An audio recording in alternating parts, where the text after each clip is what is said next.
Raisi wa Kenya William Ruto mapema Jumanne Mei 28, 2025 wakati wa maombi ya kitaifa nchini Kenya,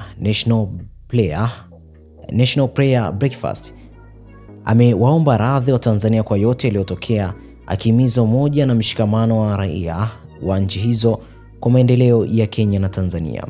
Akinukuu maandiko matakatifu ya Biblia kutoka kwenye Zaburi ya 133 inayosisitiza kuhusu ndugu kuishi pamoja kwa umoja, Rais Ruto ameomba radhi pia wale waliowaita watoto wetu, akisema lengo ni kujenga madaraja miongoni mwa makundi mbalimbali kwenye jamii.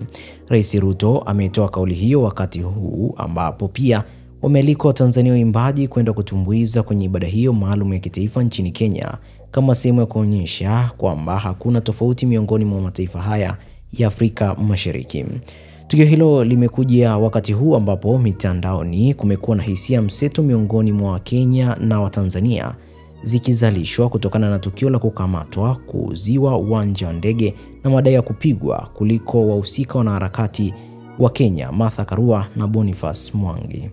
Swala hilo limesababisha malumbano, kejeli na msururu wa kutaniana kwa wananchi wa pande hizo mbili, wakihusisha viongozi wakuu ikiwemo vibonzo vilivyokuwa vikihusishwa na Rais wa Tanzania Dr. Samia Suluhu Hassan na Rais Ruto, swala ambalo lilisababisha pia mabunge ya nchi hizo mbili kujikuta wakijiingiza katika mzozo huo na kutoa matamko mbalimbali yaliyotajwa wakati mwingine kwenda nje ya diplomasia na misingi ya mahusiano nchi hizo mbili jirani.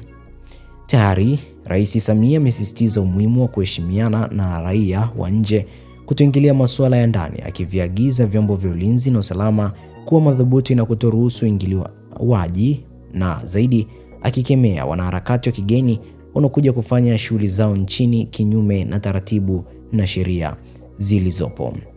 Mwisho wa taarifa hii. Asante.